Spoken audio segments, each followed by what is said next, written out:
The Interior Secretary calls it, and I'm quoting now, another reason to clean house. A blistering new report is revealing details of porn and drug use within the government agency which oversees oil drilling in the Gulf. I'm Wolf Blitzer. You're in the Situation Room.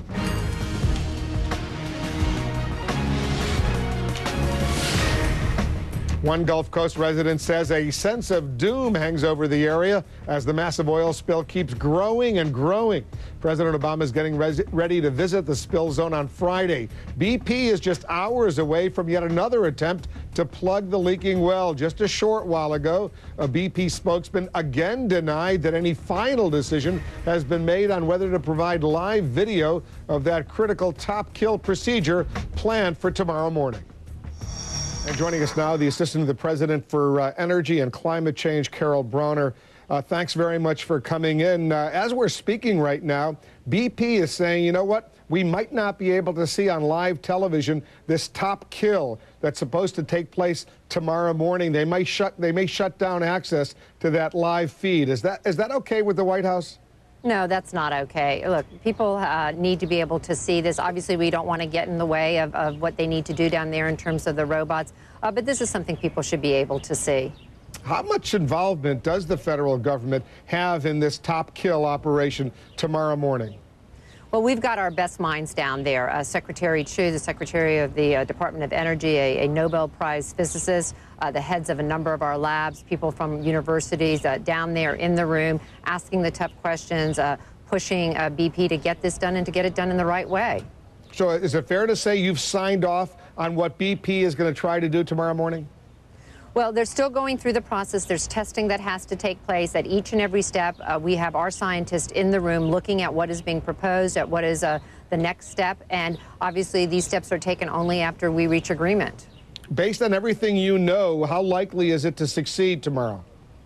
You know, I'm not going to put any odds on this, Wolf. What we are doing is everything we can to ensure that we have the administration's best minds, this country's best minds in that room, asking the critical questions, making good recommendations so that we can get this done. But right now, you still have confidence in BP? Well, I think, you know, everyone is obviously frustrated. Things have gone on longer than anyone had thought. This is a difficult situation. We're not relying on BP, but we absolutely need their expertise. You know, they're the ones who have the cameras, who have the robots, who have the vessels, who know how to operate them, more importantly. And so what we're doing is taking the fact that they have that know-how, bringing our best minds in, and hopefully getting the American people a good answer tomorrow. We're getting a lot of reports of dead animals just sort of showing up, whether turtles or dolphins or fish. Based on everything you know right now, are those dead animals the result of the oil that's creeping up or the dispersants, some of which may be toxic?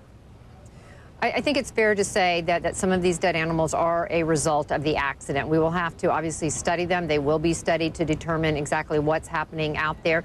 You know, the dispersant is something that is being used because it helps to break up the oil before it comes on shore. But obviously, we want to be very mindful of whether or not it's adding to the problems rather than helping us solve the problem. Lisa Jackson, the head of the EPA, was concerned that some of the dispersants that BP are using are not necessarily safe. Are you and BP together on the same page right now, or are they still doing whatever they want? Administrator Jackson has raised a lot of very important questions and is demanding the answers, and will be getting those answers. In the meantime, she has directed BP to use less of the dispersant that they have been using. She's undertaken an analysis of what else might be available and might be appropriate, and we're going to be guided by the science here. If this doesn't work tomorrow, is the federal government ready to take over?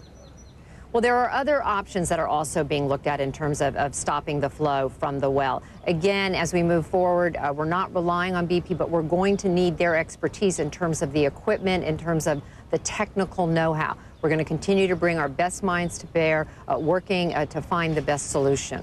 I want to talk to you a little bit about the President of the United States and his role in all of this. And I'll read to you from a Washington Post story that Karen Tumulty and Steve Muffson wrote the other day. To those tasked with keeping the president apprised, of the disaster, Obama's clenched jaws becoming an increasingly familiar sight. During one of those sessions in the Oval Office the first week after the spill, a president who rarely vents his frustration cut his aides short, according to one who was there. Plug the damn hole, Obama told them. I'm sure you've been in most of those meetings where these issues have been discussed. Talk a little bit about how angry, how frustrated the president is. He's very frustrated that this has not, the hole has not been plugged. Like everybody, he's frustrated. He's also very concerned about the people of the Gulf Coast. He's concerned that their needs are being met, that we're getting the right containment boom into place. He is staying up to speed on this issue on a daily, sometimes more than daily basis. He's concerned and he wants this corrected, and he wants to know that those communities are protected. Is this potentially the worst environmental disaster ever? I think that is possible, Wolf. I think, sadly, that is possible. The president's going to go there on Friday. I don't know if you're going with him, but what does he hope to accomplish by being there? Well, the president wants to go again. He's been before. This will be his second trip down there. We've had senior advisors. We've had cabinet members down there throughout. He wants to go and he wants to see the people, and he wants to actually see, again, firsthand what's happening. But most importantly, he wants the opportunity to visit with the people down there. You going along with him? We'll see. There's a lot going on, and sometimes being at my desk is the best place for me to be. Is this priority number one for the administration right now? I will tell you it is priority number one for me, and it's certainly at the very, very top of the list for the president. Absolutely. All right. Carol Bronner is the Assistant to the President for Energy and Climate Change. Good luck, Carol. Thanks very much. Thank you.